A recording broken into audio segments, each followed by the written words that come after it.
മൗനമാം വായ്കൾ തുറക്കട്ടെ ഇന്ന്, രക്ഷയിൻ സന്തോഷം വാചാലമാകട്ടെ.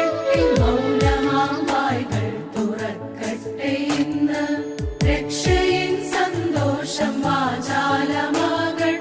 നിന്ദയുടെ കനൽ വഴികൾ താണ്ടുവാൻ ബലമേറും ദൈവമേ, നീ ഒഴികെ ആരുമില്ല. നിന്ദ